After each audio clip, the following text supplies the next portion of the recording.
Bonjour à tous, bienvenue dans notre nouvelle masterclass, les clés de la gestion des conflits. Nous sommes ravis avec Robert de vous accueillir aujourd'hui et de partager ce moment avec vous. C'est un sujet qui, semble-t-il, vous a vraiment intéressé. On a énormément d'inscrits, de participants, donc on tient vraiment à vous remercier de l'intérêt que vous portez à nos masterclass de mois en mois. Aujourd'hui, c'est la 5e, donc encore un nouveau thème. On va aborder la gestion des conflits. Donc, tout d'abord, on va s'intéresser sur qu'est-ce que le conflit, quelles peuvent être les causes d'un conflit et comment est-ce qu'on peut manager un conflit. Pour ensuite enchaîner sur les outils comme Profiles et les outils de diagnostic des conflits, mais aussi les processus de résolution de conflits. Donc, tout un programme très dense. On va faire en sorte de tenir le timing. On sait que vous bloquez 45 minutes pendant votre pause repas et on vous en remercie. On risque un peu de démarrer, je spoil personne là, mais je pense avec Robert, on risque de déborder sur le timing. N'hésitez pas à écrire dans le chat, merci à tous ceux qui nous disent bonjour là actuellement, à écrire vos questions, si on peut y répondre de façon personnalisée, ça sera avec grand plaisir. On va commencer par se présenter avec Robert. Donc, moi, je suis Nadège Rouanet, psychologue, coach et consultante en entreprise. J'ai la chance de travailler avec ComProfiles, donc avec Robert et ses équipes, sur tout ce qui touche à la recherche et le développement pour ComProfiles, et plus précisément tout ce qui est le développement marketing digital et développement commercial pour ComProfiles. Alors, j'ai une expérience de 18 ans en entreprise, donc vous allez me croire, je pense, la gestion des conflits, c'est quelque chose que j'ai bien pratiqué dans mon parcours. Robert, je te laisse te présenter à ton tour. Alors, bonjour à toutes et à tous. Oui, pour ceux qui... Je reconnais les noms d'un certain nombre de gens que je connais d'avant ou des conférences. Donc, bonjour à vous et bonjour aux nouveaux. J'ai fait une carrière de prof de fac et je spécialisé, disons, dans l'agilité comportementale, le leadership et le management du changement. Je me suis beaucoup intéressé aux applications de mes recherches dans le milieu des organisations et des entreprises en particulier. Et évidemment, quand on parle de communication et quand on parle de changement, les conflits sont inévitables.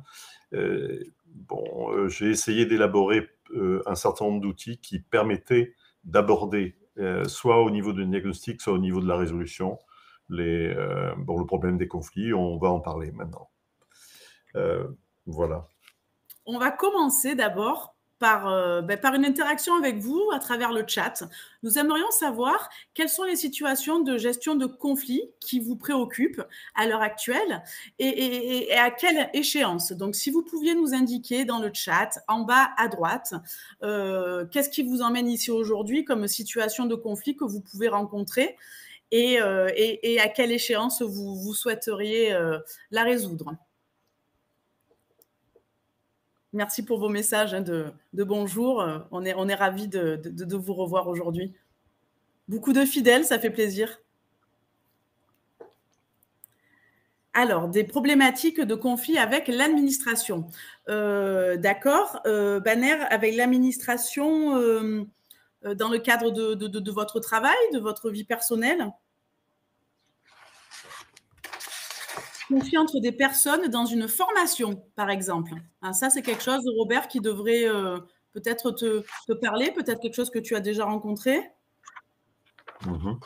Oui. Conflit au travail, faire face à un colérique stressé et désemparé dans son job. Intéressant, vous verrez que l'approche ComProfiles peut vous aider à vous donner des pistes, en tout cas, de résolution. Oui. Avec une personne. On va voir que, par exemple, je rebondis sur ton commentaire, un colérique stressé et désemparé, ça veut dire qu'il y a beaucoup de contenu émotionnel. Et on va voir que dans les conflits, en fait, ce qui est majeur, c'est le contenu émotionnel des conflits. Hein, c'est la différence entre un conflit et un désaccord. C'est là que les choses se jouent.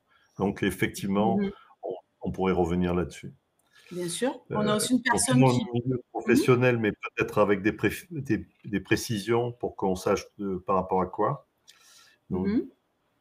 Problématique à l'embauche, période d'essai, oui. Donc, c'est une anticipation, en fait, dans une nouvelle structure d'éventuels conflits à venir. D'accord. des conflits entre ses employés. Donc, vous devez gérer des conflits qui ont lieu entre vos employés. Est-ce que je comprends? On va parler Oui. aussi des différents types de conflits, que Mais vous comment soyez on impliqué intervient, ou pas. comment on intervient en tant que tierce partie dans un conflit entre d'autres personnes? Bon, Tout à fait. c'est quand on est manager, il y a une bonne partie des conflits qui sont de ce type-là. Heu, Entre formateurs et des apprenants, donc on a déjà eu une réponse similaire plus haut, d'accord. Conflit entre équipes en transversal, d'accord. Encore un conflit avec la colère d'une collègue, d'accord, prochainement managée par une ancienne collègue, d'accord.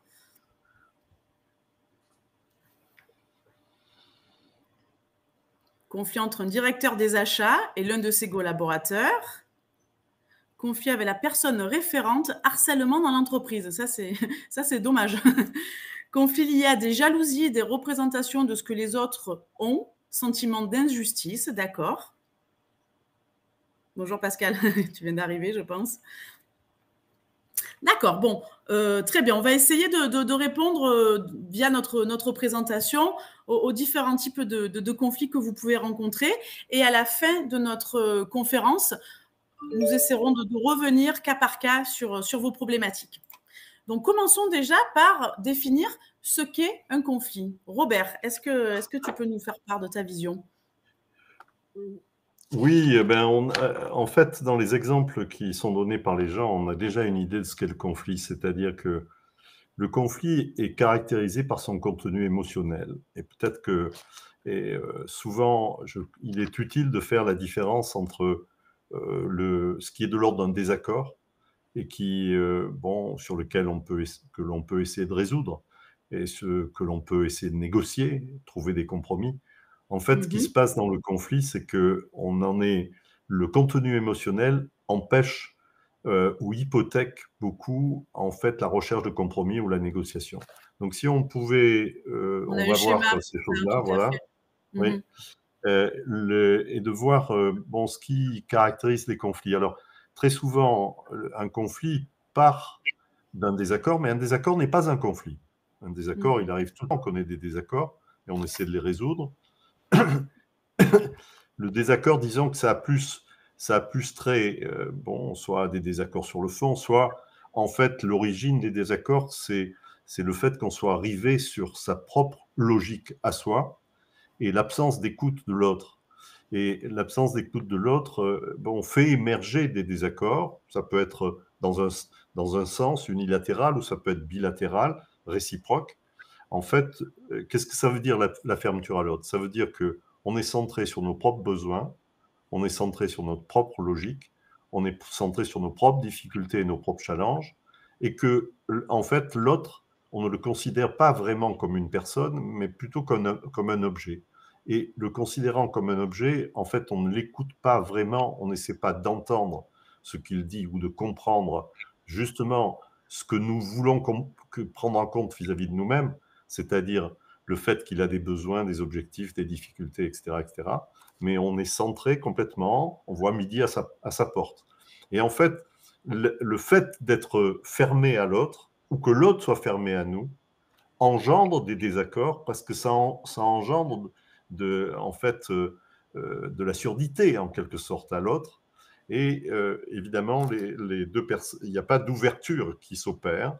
Et donc, c'est en lien avec le désaccord. Soit quelquefois, c'est déclenché par un désaccord, mais en général, c'est la fermeture à l'autre qui fait que apparaissent des désaccords. Et ce qui se passe, c'est que quand il y a des accords et qu'il y a fermeture, et que les gens ont l'impression de ne pas être entendus, de ne pas être écoutés, de ne pas être pris en compte, en fait, des frustrations montent. Et souvent, des émotions négatives, la colère étant caractéristique des conflits, mais pas uniquement. Quelquefois, c'est des déceptions, de la tristesse qui vient, et puis des mouvements je veux dire, engendrés par ça, qui sont des mouvements d'humiliation, de sentiments d'humiliation ou de dévalorisation de soi qui émergent.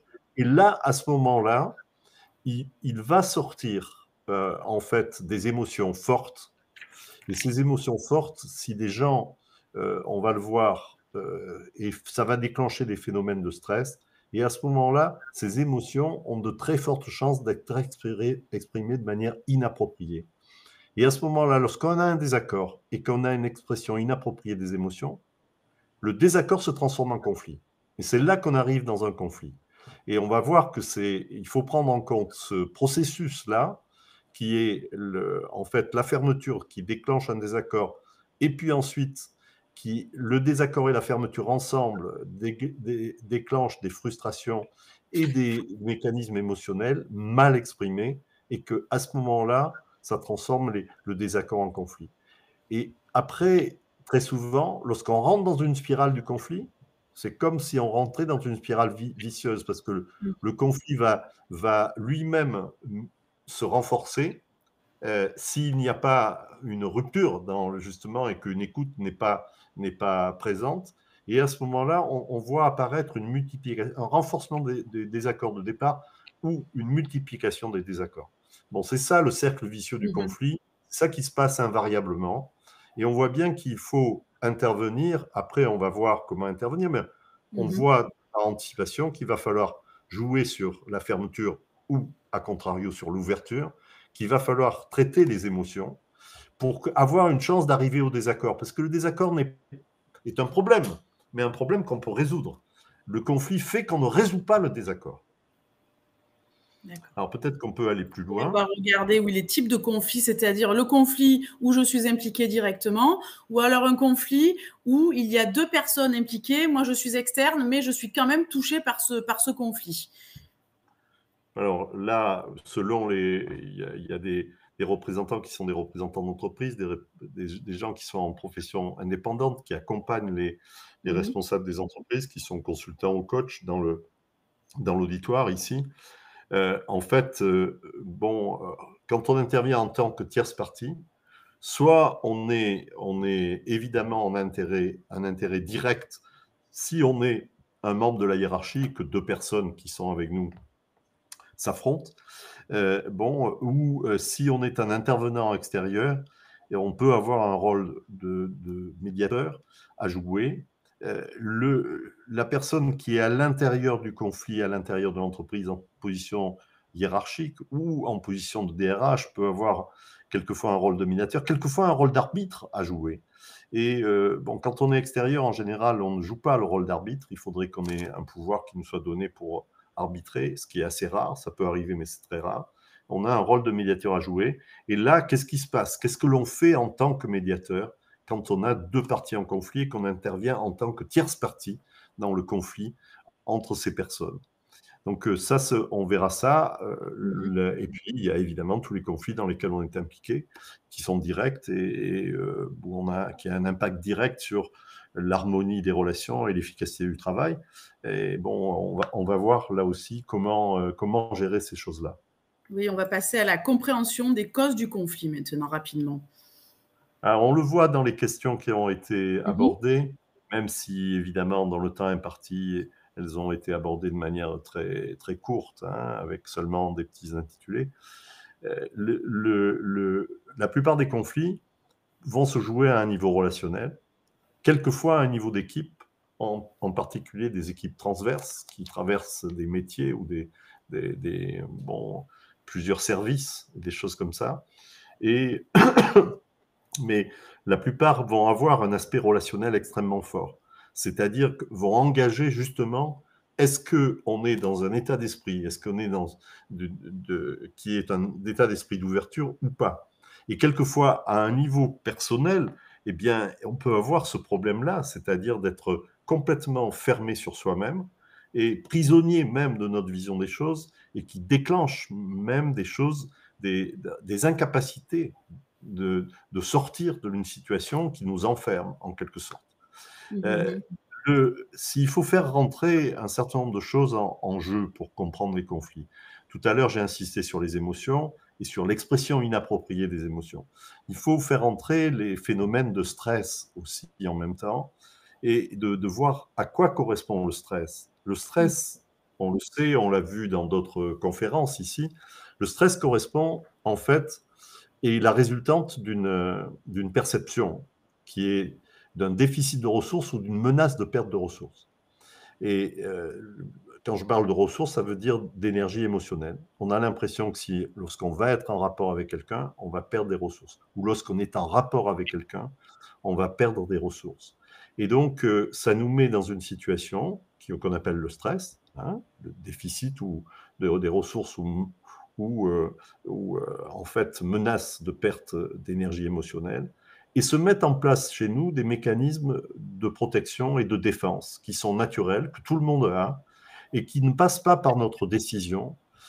C'est un moment où, en général, on perd les commandes de nos comportements, et nos comportements correspondent, en fait, sont gouvernés par des peurs internes, justement, en face de cette situation de déficit ou de menace de perte de ressources. Et à ce moment-là, qu'est-ce qui se passe? Il se passe quelque chose qui est de l'ordre de ce qu'on appelle la survie, c'est-à-dire que génère des comportements qui sont plus forts que nous et où les mécanismes émotionnels sont très, très importants et où les émotions sont exprimées d'une manière inappropriée. Et évidemment, il va y avoir un impact très, très fort sur l'autre là, par rapport à ça. Mais le point de départ, c'est la fermeture sur soi. Alors, il faut revenir aux éléments fondamentaux, Oui. des équipements fondamentaux que nous avons les uns les autres. On a ce qu'on appelle les positions perceptuelles. Certains d'entre vous sont certainement très familiers avec ça. À tout moment de notre vie et de notre vie relationnelle, on est capable d'avoir conscience, à un moment donné, à partir de 3 types de positions. La position 1, c'est-à-dire ma vision des choses. La position 2, c'est l'intuition que j'ai de la position de l'autre, et en particulier, par exemple, éventuellement, si je l'écoute et que je l'entends, des besoins, des objectifs et des difficultés de l'autre, de la même manière que je l'ai pour moi-même et que j'ai conscience de mes besoins, de mes difficultés et de mes objectifs. Et puis une position qui est une position en fait, de prise de distance, de mise en perspective. Ces 3 positions, nous les avons tout le temps. On va à une allure absolument incroyable pour jongler avec ces 3 positions qui nous permettent très souvent de prendre de la distance par rapport à nous-mêmes, de prendre conscience de ce qui se joue pour l'autre et de nous adapter. C'est-à-dire que c'est les bases même de l'agilité comportementale et là, dans l'équipement initial que nous avons tous, que tous les humains ont, sans doute beaucoup d'espèces animales développées ont les mêmes capacités que nous, de pouvoir prendre conscience de soi et d'avoir une empathie pour l'autre et de prendre de la distance par rapport aux situations pour s'adapter le mieux possible. Et en fait, très souvent, quand on est en situation de fermeture à l'autre, en fait, on se bloque dans une position. Le plus fréquent, c'est de se bloquer en position 1. C'est-à-dire on est bloqué sur, justement, notre propre logique personnelle, ou nos propres sentiments, ou nos propres émotions, et de telle sorte qu'on est préoccupé que par nous-mêmes, et qu'il n'y a plus de place pour, justement, l'écoute, entendre et comprendre l'autre. Il n'y a plus de place pour l'empathie. À partir du moment où il n'y a plus de place pour l'empathie, bon, évidemment qu'il n'y a plus de place pour de formes de dialogue ou de compréhension réciproque. Et à ce moment-là, on s'aperçoit que le désaccord, les solutions du désaccord, ne sont même plus envisageables parce qu'on ne comprend pas la logique de l'autre. Et or, on ne comprend pas les émotions de l'autre. On pense que c'est l'autre qui est responsable, en fait, alors que nous-mêmes, nous sommes en situation de blocage, à la fois cognitif et de blocage émotionnel. Et bon, et très souvent, bon, je vous donne un exemple. Récemment, en coaching, avec une personne qui était chef de service dans un hôpital. Cette personne chef de service est au sommet de l'hôpital, il y avait un directeur. Hein, un directeur. Et en fait, la personne chef de service avait besoin d'équipements nouveaux, mais en même temps, pour en parler avec le directeur, c'était difficile parce qu'elle avait de très mauvaises relations avec le directeur. Et notamment, le directeur étant un directeur extrêmement directif et coléreux, et la personne chef de service qui voulait des équipements nouveaux, en fait, elle-même, gérant mal la colère, sa propre colère et la colère de l'autre, et passant à des rapports de ce qu'on appelle de passivité agressive, c'est-à-dire provocation, contradiction, oui mais, etc., freinage quand l'autre veut accélérer, etc., etc. Malentendu, ambiguïté et tout, ce qu'on appelle la passivité agressive en psychologie. Et évidemment, la passivité agressive que quelqu'un exprime, qui dénote une mauvaise gestion de la colère, c'est-à-dire une gestion de la colère en survie pour certains profils psychologiques, en fait, a un effet, à l'effet d'irriter, quelquefois d'exaspérer quand on contredit, quand on a un discours ambigu, quand on a un discours à double sens, quand on fait de la provocation, etc., etc. Cette expression indirecte de la colère a pour effet, très souvent, de mettre en colère les autres. Et vous imaginez le dialogue entre ce chef de service qui lorsque il passe en survie, montre ça, et le directeur de l'hôpital, qui lui-même est un colérique, et qui a tendance à passer en survie et de se mettre fortement en colère. En fait, les débats entre ces deux personnes étaient explosifs. Et le coaching avec le chef de service a amené progressivement la prise de conscience de l'autre. Qu'est-ce que c'est qui peut irriter l'autre? Qu'est-ce qui se passe? Et en fait, dans l'objet, on s'est aperçu que dans l'objet, en fait, qui était de nouveaux équipements, etc., et qu'il fallait imputer sur le budget qui venait et tout, ne pouvait même pas être abordé par le chef de service parce qu'il perdait ses moyens et il se mettait en position de stimuler mais la colère de l'autre et la directivité de l'autre. Et en fait, quand dans le coaching est apparu que pour quelqu'un qui est coléreux, ce qui est décisif, c'est de reconnaître sa logique et sa cohérence, bon, qui ici était une cohérence budgétaire, par exemple, etc., etc., et de reconnaître d'abord sa cohérence pour pouvoir ensuite exprimer sa propre logique et sa propre cohérence pour pouvoir avancer. À ce moment-là, le dialogue a été enfin possible. Et il s'est avéré qu'en fait, les nouveaux équipements que le chef de service vous provoquait rentraient tout à fait dans le budget que voulait proposer à l'administration, à la haute administration, le directeur de l'hôpital. Et en fait, il n'avait pas le contenu. On s'aperçoit que dans des situations de conflit, on n'arrive pas à discuter du contenu. Les éléments psychologiques, les rapports psychologiques, les rapports émotionnels prennent le pas sur ça. Et on ne se met pas en position de se dire, tiens, résolvons le problème, négocions, trouvons un compromis par rapport à ça. Et en fait, on n'est pas capable de le faire. On perd nos capacités de négociation dans ce cas-là. Alors, très souvent, c'est ce qui se passe. Alors, on voit bien que... C'est un dialogue de sourds, en fait, quoi. Elles étaient d'accord, mais elles n'arrivaient pas à parler, à communiquer. Ils ne savaient pas qu'ils étaient d'accord. Ils ne savaient pas qu'ils étaient d'accord. Ils étaient simplement victimes de la survie de l'autre. Les deux étant en survie. La survie de l'un nourrissant la survie de l'autre et vice-versa. Et en fait, et qu'est-ce que c'est que la survie? C'est ce mécanisme émotionnel qui fait que l'on perd les commandes de ses comportements et que les éléments émotionnels, les expressions émotionnelles inappropriées prennent le dessus sur tout et nous prennent de vitesse notre intelligence des situations. Alors, on sent bien que finalement, si on doit passer au mode de résolution d'un conflit, on a à intervenir à plusieurs endroits. Le premier point, c'est sur la vision du monde que l'on a. Si cette vision du monde est centrée vers l'intérieur de soi, et finalement, on ne prend en compte que ce qui nous concerne, nous, et si la vision du monde n'est pas tournée vers l'extérieur et la prise en compte de l'autre, à ce moment-là, on est dans une situation de fermeture. Cette situation de fermeture va chaque fois, générer des désaccords entre les gens. Mais pas seulement des désaccords, on l'a vu aussi, des mécanismes émotionnels qui se manifestent en même temps. Alors, le premier point, c'est ça, c'est quand même travailler sur l'ouverture de l'autre. En communication, il y a des lois qui sont, je veux dire, qu'on ne peut pas transformer. La première, c'est que si on veut bien mener une communication et on veut qu'elle soit productive et harmonieuse, il faut que l'on donne la priorité à l'autre, c'est-à-dire à l'écoute de l'autre, c'est-à-dire à la compréhension de l'autre, c'est-à-dire à l'empathie.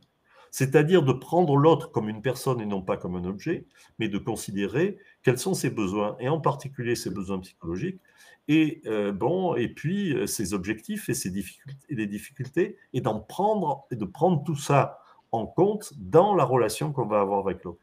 Or, lorsqu'on est bloqué dans la position perceptuelle 1, où on ne voit que midi à sa porte, quand on est fermé à l'autre, on ne peut pas faire tout ça. Donc le premier point, c'est travailler sur l'ouverture de l'autre. Deuxième point, dont on ne peut pas décorréler complètement de la fermeture, c'est de travailler sur une expression appropriée des émotions. Que l'on ait des émotions lorsqu'on est en situation de désaccord, je veux dire, c'est logique. On voudrait continuer sa route. On voudrait que les éléments, les lois, les normes et les personnes soient favorables à la réussite de notre entreprise. Donc, sur notre route, on rencontre ces obstacles et évidemment, mécanisme naturel, la colère monte. La colère monte pour essayer de lever les obstacles. C'est un phénomène naturel qui est très utile pour chacun d'entre nous, c'est fonctionnel. Mais lorsque sous l'effet du stress, on est passé en survie, et qu'on passe en survie, et que ce sont l'expression émotionnelle qui prend le dessus, et une expression émotionnelle inappropriée, en fait, on n'arrive plus à faire, on aggrave les choses, au lieu de les résoudre. Au lieu de lever les obstacles, en fait, les obstacles deviennent plus importants en face de nous. Bon, donc on va travailler sur une gestion appropriée des émotions. Faire en sorte que quelqu'un qui exprime son émotion de manière inappropriée prenne conscience de son impact sur l'autre par la gestion justement par sa mauvaise expression de l'émotion, et puisse exprimer à la fois sa logique, ce qui le met en colère, mais en même temps l'exprimer de manière appropriée, de telle sorte que l'autre puisse comprendre la logique de la personne. Évidemment, pour que ça soit entendu de l'autre, il faut d'abord qu'on ait entendu la logique de l'autre. Donc on a une méthodologie qui se met en place pour gérer les émotions. D'abord, ne pas complètement se faire dominer par les expressions inappropriées émotionnelles de nous-mêmes et évidemment des autres personnes, mais ensuite de donner la priorité à l'autre, de donner la priorité à sa logique, reconnaître sa logique, et ensuite d'introduire la nôtre, etc. Et à ce moment-là, si on arrive à résoudre à la fois le problème de la fermeture et ouvrir à l'autre et donner la priorité à l'autre, deuxième point, arriver à exprimer les émotions d'une manière appropriée. Et les émotions, il n'y a pas de mal à être en colère. Si on est en colère, on a des raisons. Et l'autre a des raisons pour être en colère. Donc, si on prend en compte ça, à ce moment-là, on s'aperçoit que la porte s'ouvre pour la résolution des désaccords. Et à ce moment-là, on tombe dans quelque chose de très simple. Non, très simple, j'exagère. Mais même si c'est compliqué de résoudre des désaccords, on sait négocier, on sait trouver des compromis, on sait trouver des arrangements, on sait faire des concessions réciproques. Si c'est sur un objet, c'est énormément plus facile que d'être dans un conflit où les émotions dominent et on ne peut pas dialoguer. Alors, peut-être qu'on continue par rapport à ça. On va continuer sur les apports des outils ComProfiles. Pour ceux qui nous suivent depuis un moment, vous savez qu'une des notions clés chez ComProfiles, c'est la confiance. Donc, Robert, le pari de la confiance, selon toi, rapidement, parce qu'on le pari de la confiance, surtout en situation de conflit, c'est très, très important. Je veux dire, quand on est dans la gestion du stress et qu'il y a une partie qui passe en survie, par exemple, on a quelqu'un qui est en survie en face de nous, qui a une attitude défensive, protectrice, et où les comportements sont excessifs, sont plus forts que lui, que cette personne-là.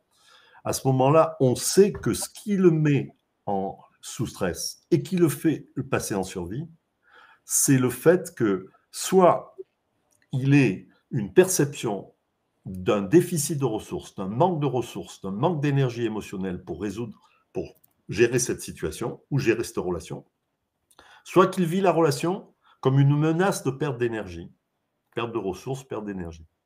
À ce moment-là, on voit bien qu'une action qui est absolument cruciale et qui doit venir très tôt, peut-être en premier, dès qu'on a la possibilité, ce n'est pas toujours possible, mais en tous les cas, c'est un facteur primordial, c'est d'arriver à donner de l'énergie positive à la personne.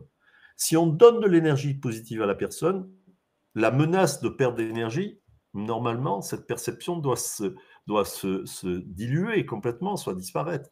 Si on donne de l'énergie, le sentiment d'être en déficit énergétique, normalement, a une chance de disparaître. Et à ce moment-là, en intervenant, en donnant de l'énergie positive à l'autre, à ce moment-là, on s'aperçoit que la survie, on va aider la personne à sortir de la survie, et peut-être qu'on va aider la personne à sortir du stress. Mais vous allez me dire, mais comment on donne de l'énergie positive? En fait, au niveau interpersonnel, au niveau psychologique, c'est très clair.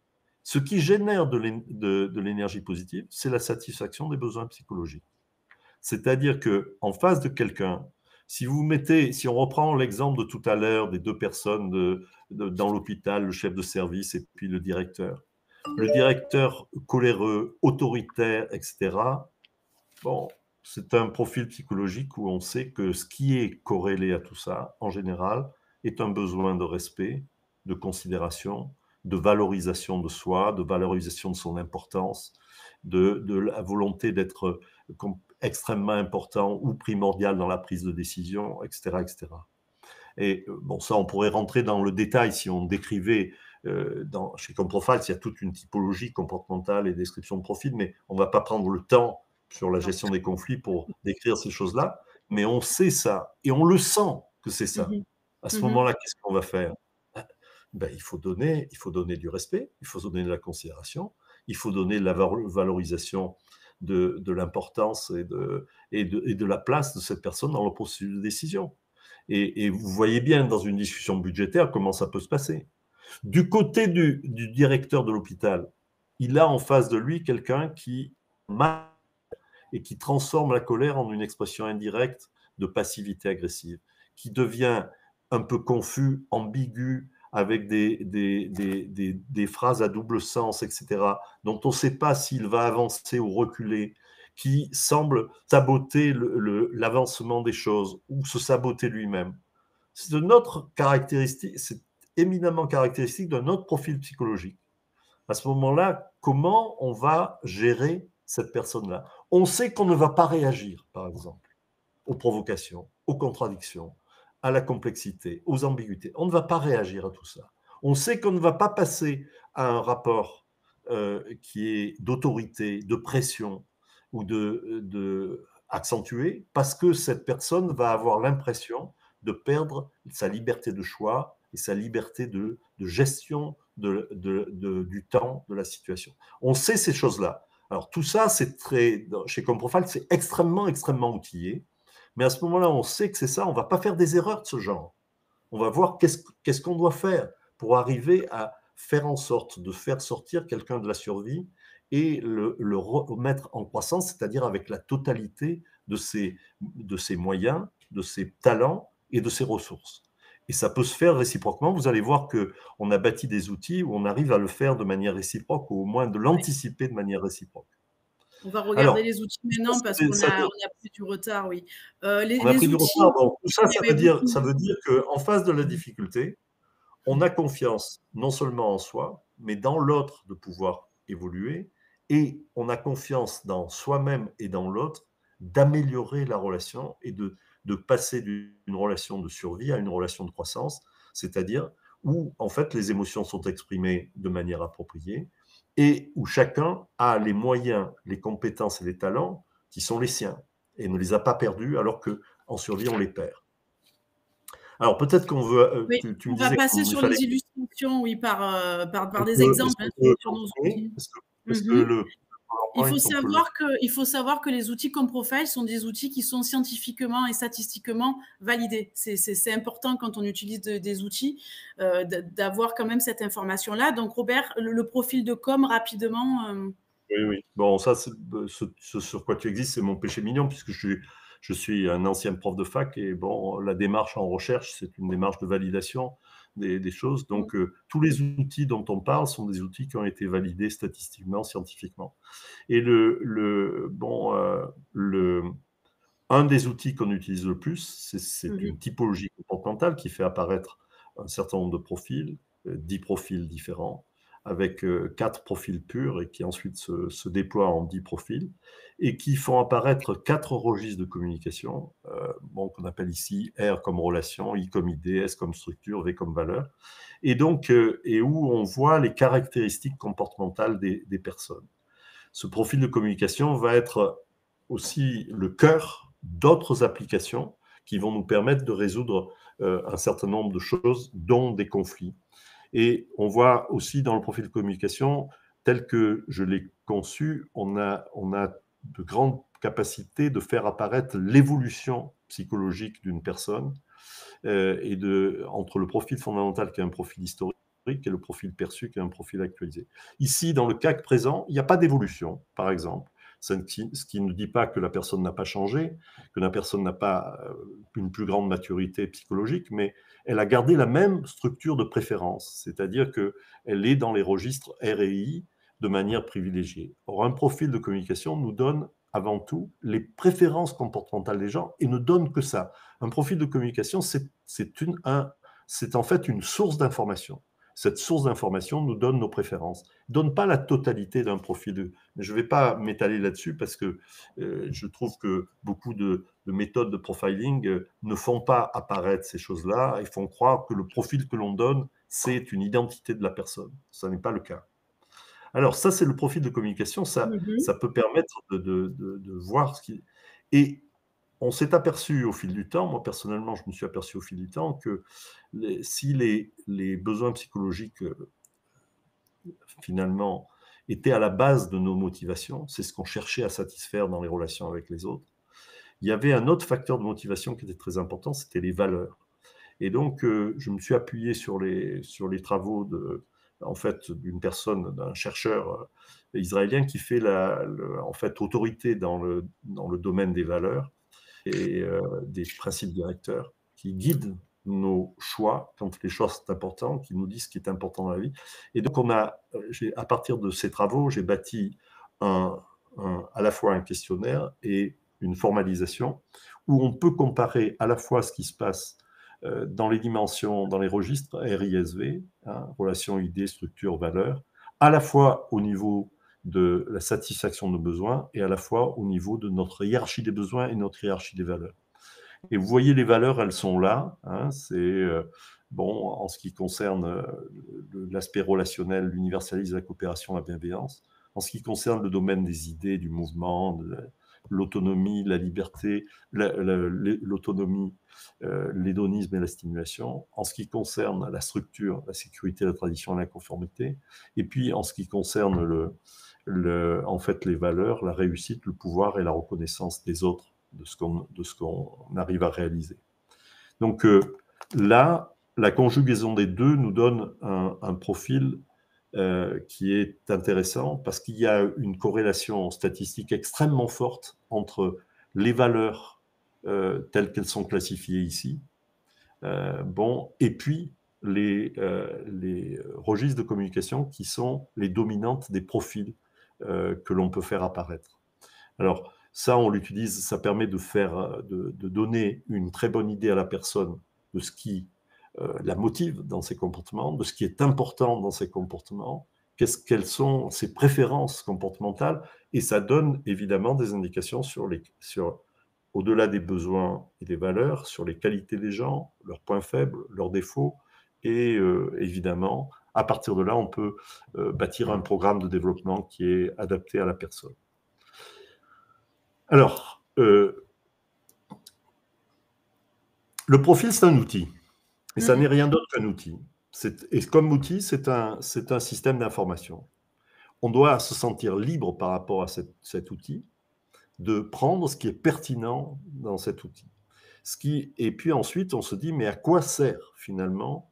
Alors, ça peut servir évidemment de se connaître soi-même, de connaître l'autre, les caractéristiques, mais il faut se méfier de ça. Parce que très souvent, l'utilisation que l'on fait des profils, comme on se reconnaît dans les profils, comme on reconnaît d'autres personnes dans les profils sont un peu fascinants pour les gens. Et alors qu'en fait, ça n'est qu'une base d'information. Et ce qui est plus important, c'est d'utiliser ces outils pour parfaire des compétences. Et notamment, par exemple, lorsque les gens sont sous stress et passent en survie, à ce moment-là, c'est comment arriver à gérer la survie de l'autre. Par exemple, si on revient sur quelque chose qui ressemble au directeur de l'hôpital, agressif, il veut avoir raison, et il fait des abus de pouvoir, hein, hors limite. Bon, à ce moment-là, comment on arrive à gérer ça? Eh bien, laisser décharger la colère, reconnaître la cohérence, on y insistait tout à l'heure. Si on veut donner notre propre cohérence, il va falloir reconnaître la cohérence de l'autre et mettre des limites là, par exemple, où il y aurait des abus de pouvoir dans des rapports hiérarchiques, hein. Alors, on a travaillé là-dessus de manière systématique. Il y a, dans toutes les situations relationnelles entre les profils, on peut voir comment, en fait, s'adapter à l'autre et notamment accompagner l'autre quand il est en survie pour l'aider à sortir de la survie. Parce qu'on a tout intérêt à ce qu'une personne avec laquelle on est en relation, ici vous avez un peu plus de détails, et lorsqu'une personne on est en relation et en communication interpersonnelle, donc avec une autre personne, on a tout intérêt à aider l'autre à sortir de la survie. Parce qu'en survie, la personne perd ses moyens, perd ses compétences, perd ses talents et nous bloque complètement parce qu'elle est complètement rivée sur elle-même. Donc si vous repartez dans une situation de conflit, la personne étant en survie émotionnellement, et ne voit plus que sa logique à elle, et ne tient compte que c'est des propres difficultés, il n'y a pas de possibilité de sortir du conflit et d'aller vers la résolution du désaccord, la résolution du problème. Donc c'est très très important de traiter l'aspect psychologique et émotionnel en premier lieu. Hein, c'est alors, on peut aller vers d'autres. Ça, c'est à un niveau relationnel. Hein. À un niveau d'équipe, en fait, on a bâti notre centre de recherche chez Comprofile Institute a bâti un autre élément de diagnostic où on vise à mettre en évidence à la fois le niveau de confiance, de capacité de résolution des désaccords et des conflits, le niveau d'engagement des gens envers les résultats collectifs et de responsabilisation vis-à-vis des autres, toujours par rapport à l'efficacité du collectif, et puis la recherche des résultats, des meilleurs résultats possibles. Donc, il y a 5 niveaux. Le premier niveau étant le niveau de la confiance, sur lequel on a insisté tout à l'heure. Et puis, le deuxième niveau, le niveau de ce diagnostic de cohésion et d'efficacité d'équipe, porte sur les conflits. Bon, voilà, je peux vous donner un deuxième exemple. Celui-là est tiré aussi d'une intervention que nous avons pu faire dans une entreprise où il y avait un nouveau PDG. Et ce nouveau PDG arrive dans un climat où, en fait, la résolution du conflit est assez, disons, n'est pas bonne du tout. N'est pas bonne du tout. Hein. C'est-à-dire que, en fait, il y a un gentleman agreement qui s'opère dans ce comité de direction et où, en fait, je ne parle pas des problèmes que je peux avoir avec toi, tu ne parles pas des problèmes que tu pourrais avoir avec moi ou avec les autres. Le gentleman agreement, c'est le silence. Et en fait, la non-résolution des conflits. Ce qui arrive très souvent dans les comités de direction, pour ceux qui appartiennent à des comités de direction qui sont là, ils ont pu sans doute avoir cette expérience-là. Moi qui passe une petite de ma vie dans les comités de direction d'entreprises importantes, c'est ce qu'on voit très souvent. Ce gentleman agreement génère des silos, mais en même temps génère des territoires protégés pour chacun des membres du comité de direction. Et finalement, et la non-résolution puisqu'il n'y a pas de vrai dialogue, et pour justement des désaccords, la non-possibilité de confronter l'autre, par exemple, et lorsqu'il y a des conflits, en fait, des manœuvres d'évitement des conflits, et qui font qu'on reste avec. En fait, et on arrive souvent dans des comités de direction où en fait plein de choses sont cadenassées complètement. Et en fait, sous un aspect diplomatique, sur l'aspect langue de bois, en fait, ça ne s'exprime pas formellement, mais en fait, les rapports sont verrouillés d'une certaine manière. Bon, là, dans cette entreprise, c'est ce qui se passait. Et avec le nouveau PDG, on a travaillé sur justement comment rétablir de la communication, du dialogue. Alors, on a commencé par faire un séminaire d'agilité comportementale et de leadership, de passer par les profils de communication et puis les profils des principes directeurs, que chacun puisse prendre conscience de lui-même et des autres, qu'il y ait de la communication qui soit instaurée, une ouverture qui s'opère. Et puis ensuite, on a fait beaucoup d'autres choses, dont des exercices très simples d'écoute, où en fait, chacun des membres du comité de direction était en position d'être écouté par les autres et qu'ils puissent dire justement quels étaient ses besoins prioritaires, ses objectifs, ses difficultés et comment les autres auraient pu éventuellement participer à ces difficultés. Et que ce mouvement-là soit réciproque et qu'ensuite on ait un atelier de résolution des choses, c'est-à-dire comment finalement chacun peut aider l'autre. Et en fait, par la formidable activité du nouveau président-directeur général, et les choses, il y a 2 ans plus tard, le même diagnostic a été fait. On voit qu'un certain nombre de points sont améliorés, ça donne une note, le thermomètre en quelque sorte de qu'est-ce qui se passe. On voit qu'il y a un point qui n'a pas été vraiment résolu, les membres de l'équipe expriment leurs opinions en prenant le risque de créer de la désapprobation. Il y a toujours un problème de langue de bois qui est toujours là quand même, présent, mais les autres points, c'est pas aussi fort qu'avant, ça a énormément progressé, de l'avis même des personnes. Et par exemple, les problèmes les plus importants, ceux qui peuvent devenir conflictuels, sont traités immédiatement dans les réunions. Et là, le diagnostic est assez bon, est assez positif. Les barres rouges que vous avez, c'est les moyennes, en fait, sur un certain nombre d'entreprises, les moyennes qui apparaissent. Et vous voyez que là, cette entreprise est devenue assez nettement, pour certaines carrières, au-dessus de la moyenne. Et il y a encore du travail à faire. Mais ça permet de faire un diagnostic et de se dire sur quoi on se centre, finalement, pour arriver, en ce qui concerne ici la maîtrise des conflits, des confrontations, des débats et des désaccords, sur quoi on se centre, exactement. Oui. Cet outil est fait sous forme de questionnaire, en fait, que l'équipe va compléter. Et on n'aborde pas que le conflit. Hein. Il y a aussi des aspects comme la confiance, l'engagement, etc. Là, on vous a montré l'exemple du conflit parce que c'est le sujet aujourd'hui. Mais ça balaye différents thèmes. On peut passer sur le système relationnel, peut-être, Robert, qu'on a 45 minutes. Ce diagnostic est anonymisé, c'est-à-dire qu'il n'y a que les résultats consolidés d'équipe qui apparaissent. Donc, chacun peut dire exactement ce qu'il pense, parce que finalement, on ne saura pas quelle a été sa contribution, mais c'est le résultat collectif qui apparaît. Alors, en fait, une application sur laquelle personnellement, j'ai énormément travaillé ces dernières années, c'est de prendre les profils, à partir des profils des gens, de voir finalement, à partir de ce système d'information, comment on peut en générer d'autres de systèmes d'information et beaucoup plus opérationnels, notamment dans les rapports entre les gens, qu'ils soient des rapports interindividuels, duels, ou les applications qu'on peut avoir en équipe, des applications qu'on peut avoir dans les recrutements. Il y avait des questions qui étaient relatives à ça. Comment on peut anticiper les autres. Il faut savoir que dans ce domaine-là, tout ce que l'on génère quand on fait des recherches et qu'on a des outils et qu'ensuite on met au point des applications, ce sont toujours en fait des systèmes d'information que l'on met à disposition des gens. Ça n'est pas quelque chose où il y a en fait un jugement, une évaluation, une certitude qui s'opère.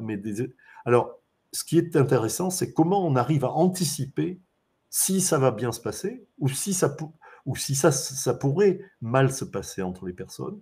Et donc, et puis ensuite, une fois qu'on a, par rapport à ces hypothèses, optimiste, ça va bien se passer, les gens vont être en croissance, optimiste et pessimiste, eh bien, les gens sont en survie, donc il va y avoir cette fermeture de chacun l'un par rapport à l'autre. Comment ça va se passer, ce qui va se générer au niveau de l'équipe, au niveau de chaque personne engagée dans la communication.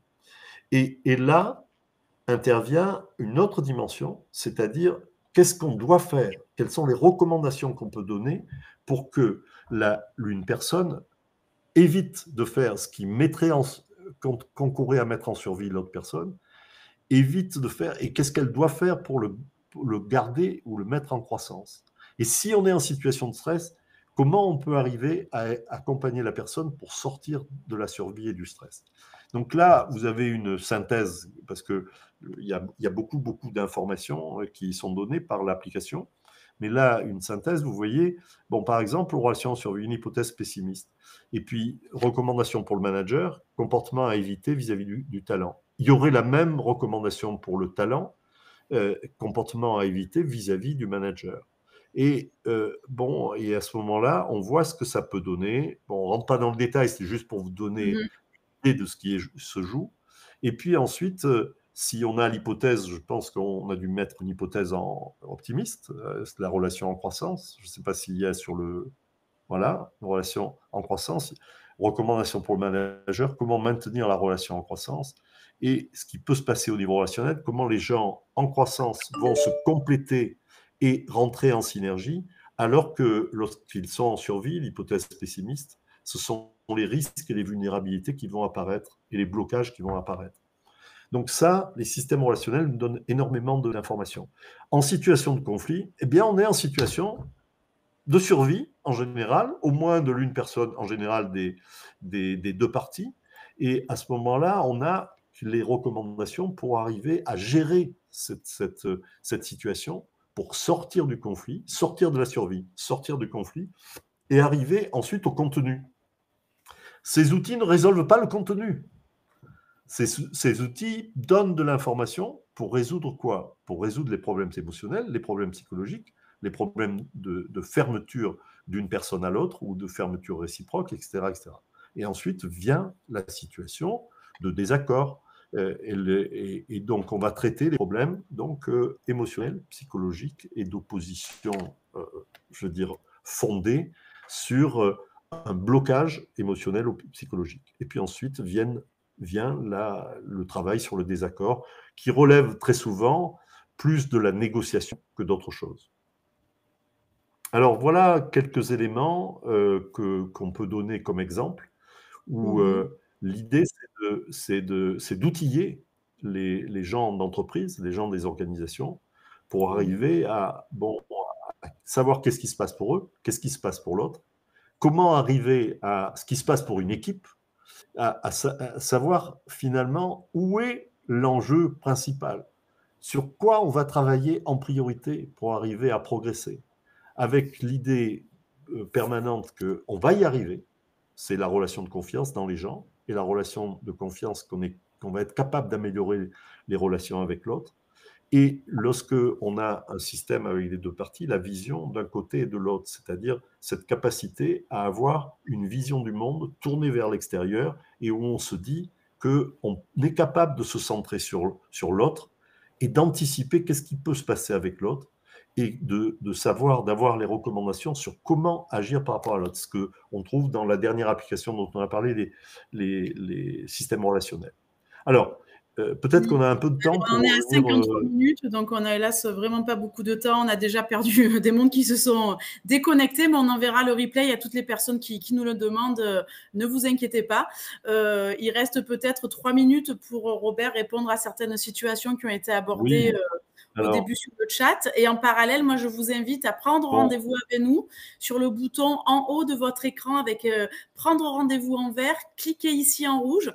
Vous cliquez et vous tombez sur le calendrier de Robert et de son équipe pour prendre des rendez-vous individualisés et pouvoir échanger sur vos problématiques et voir comment, avec le retour d'expérience de Comprofiles, nous pourrions vous y aider. Oui. Alors bon, on a un tout petit peu évoqué que faire par rapport à un colérique stressé. Hein. Bon, ce qui est décisif, c'est à la fois de bien gérer la colère sans la faire escalader, c'est-à-dire souvent par une écoute qui est une écoute respectueuse et qui est intéressée, où on cherche à comprendre l'autre. Et le deuxième point, c'est la reconnaissance de la logique de l'autre. Ces deux points sont décisifs complètement face à un colérique. Je ne dirais pas qu'ils sont miraculeux, mais pas loin. C'est-à-dire qu'on doit arriver à partir de là à résoudre la plupart des problèmes que l'on a vis-à-vis d'un colérique. Hein. Évidemment, toute chose il peut y avoir toutes choses au niveau du contexte de la situation qui sont riches et qui complexifient les choses.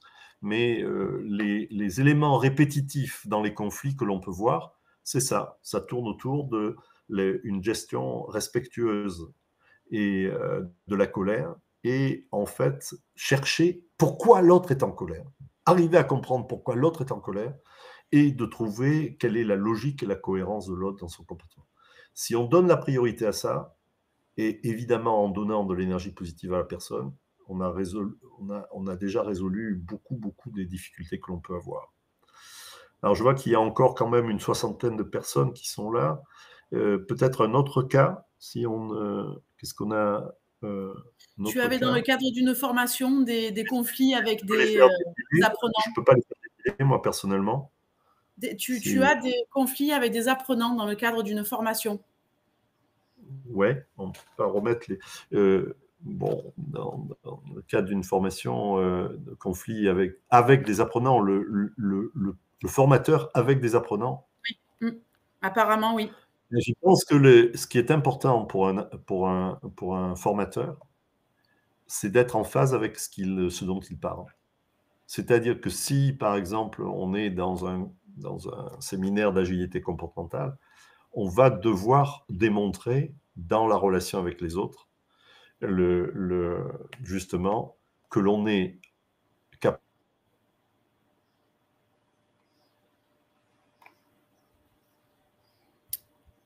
Robert, je pense qu'on t'a perdu.